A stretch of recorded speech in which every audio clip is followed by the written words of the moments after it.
do have a special guest, right, who's here today to read you a story. But before I do, right, I want a big round of applause to welcome him out here. That was okay, right?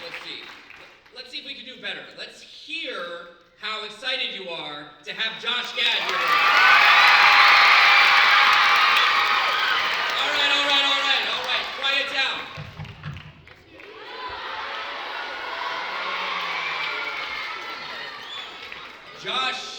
Josh is here all the way from California, and he's going to read his book today. I know we're so excited, and you know what the coolest part is? Josh went to university school just like you all. And when he was here, he did theater, and he did speech and debate, and he did media production, and he was on WUTV, just like our fifth graders. Fifth graders, where are you?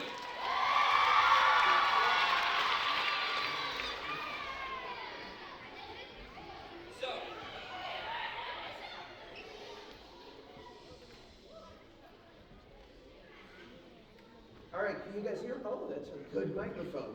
Back when I came to school here, none of this existed. This used to be dirt when I was here. So this is surreal for me. So it's such an honor to be here today. It's an even cooler honor because I see a bunch of my teachers who actually gave me the desire and the passion to write that I developed here at university school. So this book is called Picture Face Lizzie. And I wrote this book because I've got two little girls. One is 13, one is 10, a fifth grader, just like you guys up there. And my girls, I'm sure just like you guys, are obsessed with what they don't have. TikTok. They're like, I have TikTok. Snapchat, all of these things that their friends start to get. And so, you know, it becomes a back and forth between mom and dad and the kids. And so I wrote a book about that, and this is called A Picture Face Lizzie. And A Picture Face Lizzie is like an American Girl doll, but she also has all of these other digital features, like social media stuff. And all of the kids in this girl's class have a Picture Face Lizzie, and she wants one so badly. And she's trying to convince her parents to get one, and her parents are trying to tell her, wait, use your imagination. You have all of these other things at your disposal. And so the book is a back and forth between those two things. So I hope you enjoy it today. And now with your permission, I'm going to read you Picture Face Lizzie.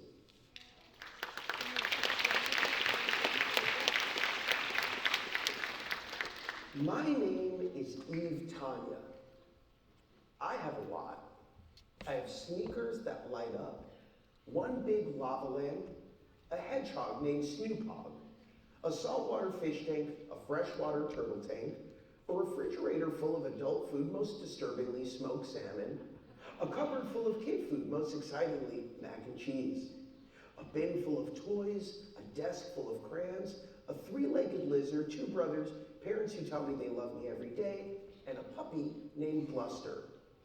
But for as much as I have, and as grateful as I am, my life is a tragedy because I don't have a picture face Lizzie. It's not like I haven't asked for a picture face Lizzie. In fact, I've asked for a picture face Lizzie 12 times. My parents have never said no exactly, but they also haven't said yes. It's always some version of, you have such a good imagination. Not wrong. You make amazing creations out of clay. I do. You love to read. True. Do you really want something that might distract from all of that, Eve? Yes, I do. And still, no picture face Lizzie. One day, my mom takes my friends, Tara and me to the shops at the square. We head to our three favorite spots, the candy store, the sneaker store, and the other candy store. I want to go to the pet store, but Tara, pull out their picture face Lizzies and do danceicle pic faces. Tara's Lizzie is blonde and has 20 filters in her pocket watch cam. Tara has icon Lizzie with 100 upgrades to her sunglass cam, which can also capture video. They post their Lizzie pics to their Dizzy Lizzie portal followers, but I don't get an alert because I don't have a picture face Lizzie. Saturdays are fun but busy because I have gymnastics. My handstands, bridges, and forward rolls are all top of the class. Miss Irina whistles and said, "That is how must be." At the end, Miss Irina leads my group in a unified dance to 3 Lizzie Glam Squad pop songs, Pink It Up or Else, Dabble and Snack, and Fire Hydrant Red Lipstick. But I don't know any of the lyrics to these songs because I don't have a picture face Lizzie. In school, everyone talks about the latest upgrades to their picture face Lizzies, including a new Lizzie backpack that holds extra battery power, a medical assistant Lizzie that can scan you for fever, and even a baby Lizzie, itty bitty Lizzie, that blinks and takes pictures through its adorable tiny baby eyes. I pretend to work on my creative writing. I wish I could share my itty bitty Lizzie selfies, but I can't because I don't have an itty bitty Lizzie, or any picture face Lizzie for that matter. When I go to Sammy's birthday party, the theme is, you guessed it, picture face Lizzie. Everyone is getting their faces painted with different Lizzie-themed looks, designing DIY accessorities using beads, glitter, and stickers, bouncing in a giant Lizzie bounce house, or eating a slice of Lizzie cake. When it's over, everyone gets picture face digital credits, which are worthless to me because I don't have a picture face Lizzie. Tonight is my first sleepover at my new friend Ava's house. I get there at 5 o'clock on the dot, actually 4:40, but I make my mom wait in the car with me because I don't want to walk in too early. Ava has a limited edition, state-of-the-art talk and respond next-gen superhero Lizzie. She's basically a drone doll that can take 8K pictures from the sky. I borrow one of Ava's Lizzies, and her flying Lizzie takes a picture of us from above. The rest of the night, I pretend to understand all the things she's saying about them. Why do I pretend? Because I have no experience with a picture face Lizzie. I tell my parents how much I want a picture face Lizzie, and how I feel a little left out because it seems like everyone else has one. My pros are social acceptance, easy use for family photographs, easier and cheaper than a new pet, will prevent me from watching too much TV, will distract me from fighting with siblings, I will never complain again in my life. Cons are, I may never stop hugging you. And then the most unexpected thing happens. They hand me a wrapped gift. Inside is a STEM Lizzie who can do math problems and has photo lenses built into her safety goggles sold separately. I'm the happiest I've ever been because I now have a Lizzie! For the next 2 days, I catch up on everything. I sign up for my own Dizzy Lizzie portal account, username never too late to Liz 10, if you want to follow me, and post 48 pictures and 16 videos of STEM Lizzie and me reading books, playing with Bluster, taking a water-free bath, singing Pink It Up or Else, eating breakfast together, and of course cuddling under the blankets in Liz selfie night mode. Now I have 24 follow Lizzies, including Ava, who says she had never heard of STEM Lizzie but just ordered one. I write LOL Liz, which is something you can do only if, like me, you have a picture face Lizzie. Tara and Tara are so excited that I have a PFL that we go to the shops at the square and film ourselves dancing down the cobblestones with our Liz Squad cams. Then we go to the candy store and do the hashtag Lizzie Jelly Bean Challenge until our Lizzies run out of batteries. I squeeze my eyes shut and think super duper hard, and I come up with a plan. I grab the Terras and we run over to the pet store to play with the kittens, talk to the parakeets, and pet the puppies. It's so much fun. We almost forget that we have picture-face Lizzies. At gymnastics, I'm so happy to finally have a reason to know the lyrics and the steps to Fire Hydrant Red Lipstick from the Picture-Face Lizzie cartoon show. But I've done the move so many times, it's gotten kind of boring. So I squeeze my eyes shut and work up the courage to do my own steps. Miss Irina calls out, "That is how must be done." For a second, I don't even care about Picture-Face Lizzie. Everyone is talking about the Dizzy Lizzie portal, which now includes lizards, a way of turning all your picture face images into reptile faces. Cool animals remind me of our family trip to Yellowstone. It was so much fun and so pretty.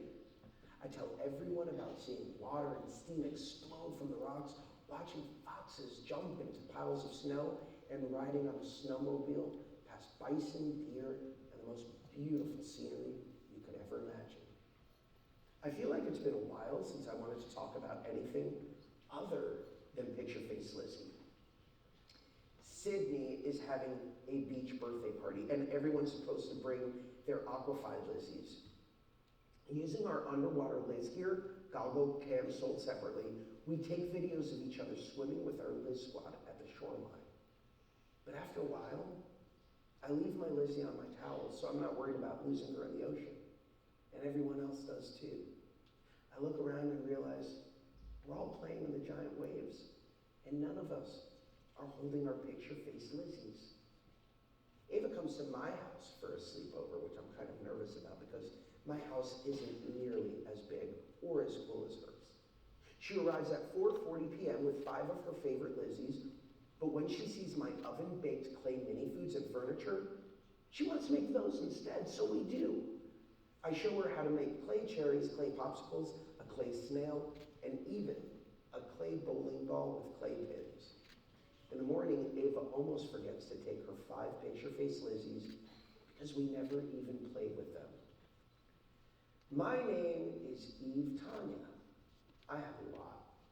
I have sneakers that light up, one big lava lamp, a hedgehog named Snoop Hogg, a saltwater fish tank, a freshwater turtle tank, a refrigerator full of adult food, my dad's protein shakes and my mom's flavored yogurts, a cupboard full of kid food, still mostly mac and cheese, a bin full of toys, a desk full of crayons, a 3-legged lizard, 2 cool brothers, who I'll tell you about next time, parents who I love beyond words, and a puppy named Bluster. And sure, I finally got that picture-face Lizzie I asked, begged for, but I also got something much more important, something my Nana calls perspective. See, my life is anything but a tragedy, because not only do I have everything I could ever need, anything that I would ever want, but I have friends, family, and memories that are worth more than anything with a price tag on it.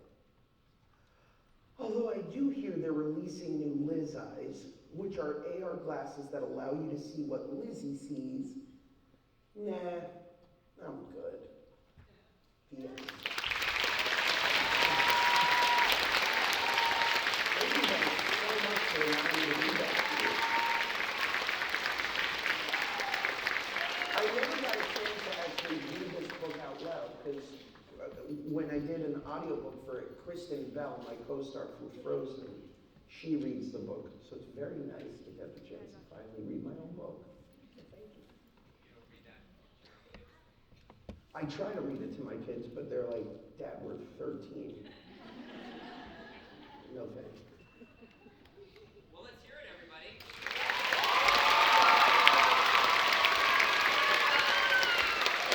So, Josh, we do have some special ambassadors from our lower school who would like to ask you some questions, if that's okay. I would love it.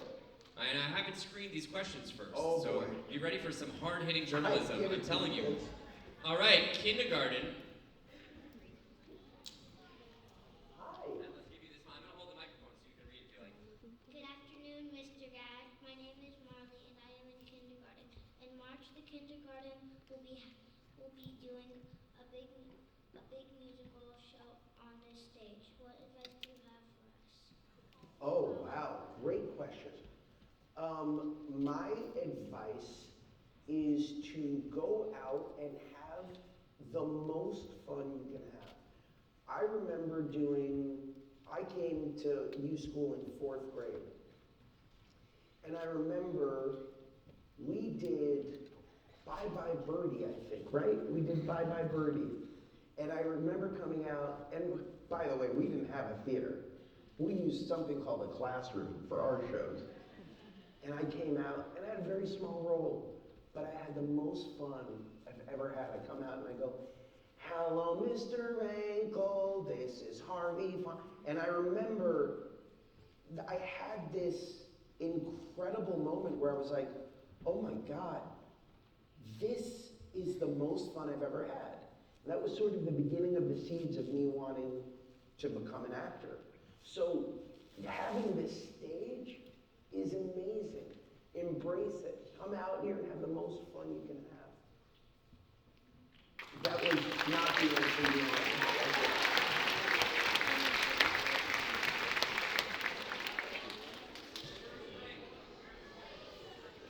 This is our first grade friend, Berkeley. Hi, Berkeley. Berkeley, you have a great head of hair. Hi, Mr. Gad. My name is Berkeley, and I am in first grade. We are learning about the elements of a story, and we are writing our own fairy tale to share at the Fairy Tale Festival in April. What is your favorite fairy tale or fairy tale character, and why? Wow, great question. Okay. My favorite fairy tale, well, I almost have to say Frozen, don't I? I mean, like, I can't cheat on my own movie. I love Anna and Elsa, they're personal friends of mine, so. But outside of Frozen, I do love the story of Beauty and the Beast. I think that it's again, I'm sort of weirdly picking only from my autobiography, but I love the original story of Beauty and the Beast. Never judge a book by its cover, I think is a great lesson.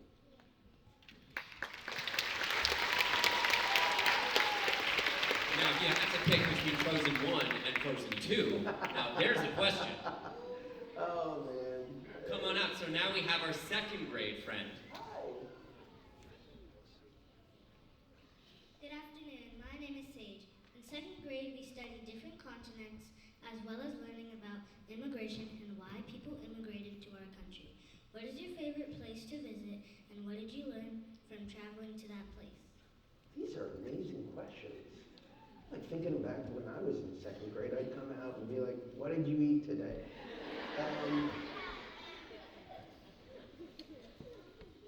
All right, my favorite.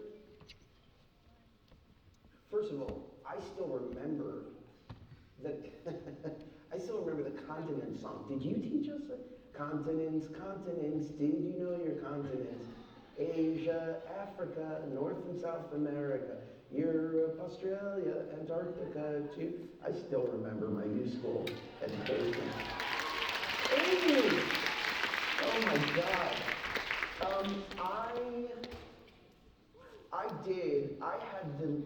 I had the joy of going to the continent of Africa. My friend Danny Swerdlow decided not to go on his trip with his family, and so I took the ticket as a junior in high school. And it was unbelievable because it gives you a perspective when you see animals out in the wild and you see where you fall on the pecking order. It suddenly puts it all out there. My wife is from Italy, so I love going to Italy. And when I go there, I love learning about the culture, the people. They love to take naps, which is one of my favorite things to do. They do it for a living. I love it. But I always learn new things everywhere I travel. Great question. Thank you.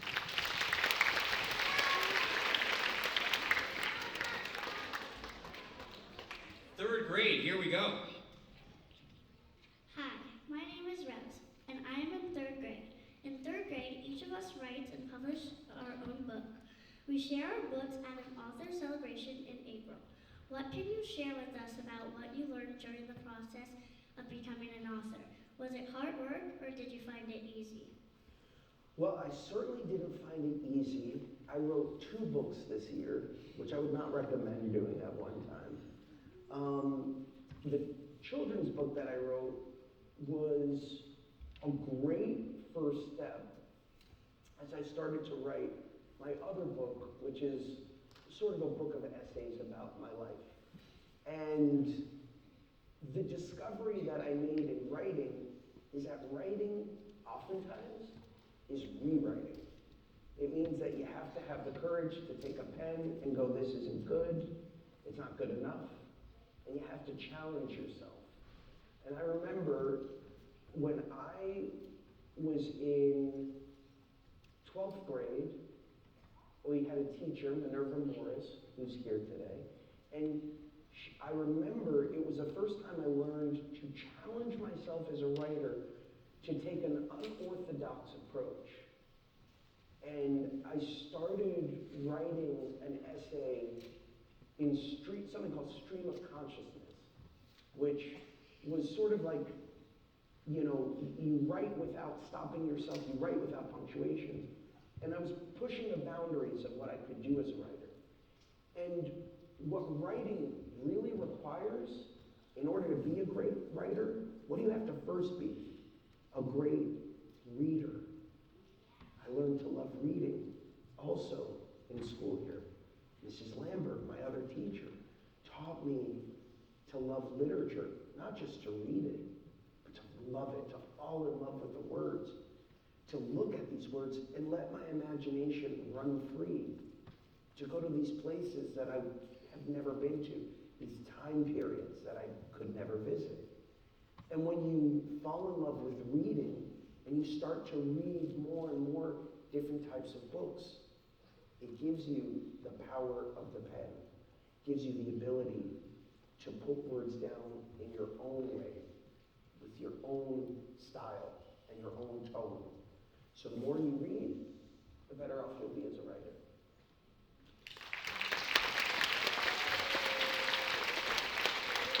All right, 4th grade. Good afternoon, Mr. Gadd. I'm Brennan in 4th grade. We recently held our annual People Fair where we studied and created an exhibit about people who inspire us. I remember that. I remember doing that. Who inspires you and why?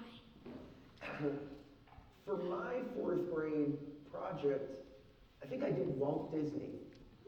And the reason he inspired me so much was because he always challenged himself and never settled. So he did Mickey Mouse, and usually that would be like, okay, I've created Mickey Mouse, I'm good. But then he was like, no, I want to make the first animated movie ever, right? Snow White and the 7 Dwarfs. And then he was like, you know what?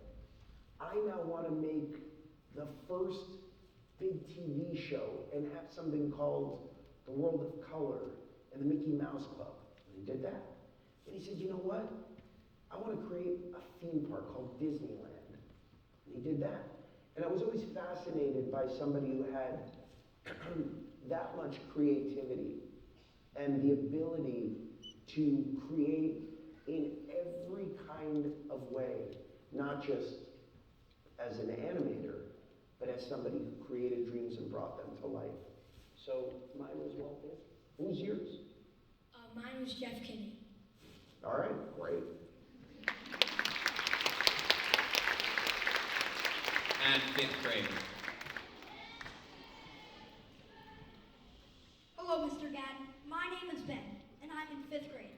I have 2 questions for you. What is your best memory about being a student here at U-School, and what advice can you give to 5th graders as we get ready to move to middle school? Oh, great questions. I have so many fond memories of going to school here. In many ways, I found out who I was and who I wanted to be by coming to school here. It's so surreal seeing my classmates who I went to school with here. This is unbelievable. 4 of friends who I grew up with. And I think for all of us, we learned who we were, and we were free to become who we wanted to be. So what does that mean? That means an exploration of yourself as a student, learning from the best teachers in Florida. It means an exploration of yourself as an athlete, something I did not pursue. It means an exploration of yourself in the arts, something I very much did. I did 4 plays while I was here, musicals, and then another 3 dramas directed by Charlie Redler, who's here. And I kept pushing the boundaries of what I wanted to be.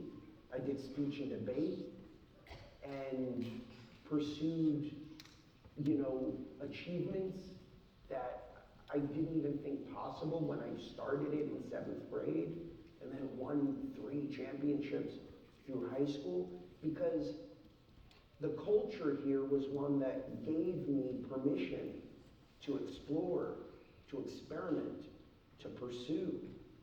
And then I fell in love with being a leader here. In 12th grade, I ran for class president and won, and it was the first time that I sort of was ever put in a position where I had to make decisions. And you know what I did? I surrounded myself with people who were far smarter than me and asked them what were the best decisions. And a lot of that, again, I learned in the classroom. We had amazing history teachers, 2 of which I have here. Mr. Redler, Mrs. Rothschild taught me about history, taught me about leadership, taught me about socio-political things that I didn't know about. I fell in love with all of it. So when you are in a place as special as this, and back when I went here, we didn't have any of this. So now that you have all of these things, my advice is use them all. You're in a beautiful environment with beautiful, incredible things at your disposal. I've gone into rooms that look like they're from the 23rd century. I feel like I'm walking on the deck of Star Trek. Use it all. Embrace it all. Find yourself. Push yourself.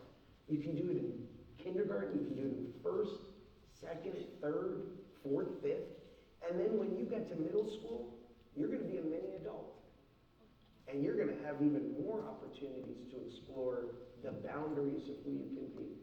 So I would say embrace each one of those things. You already have a great platform.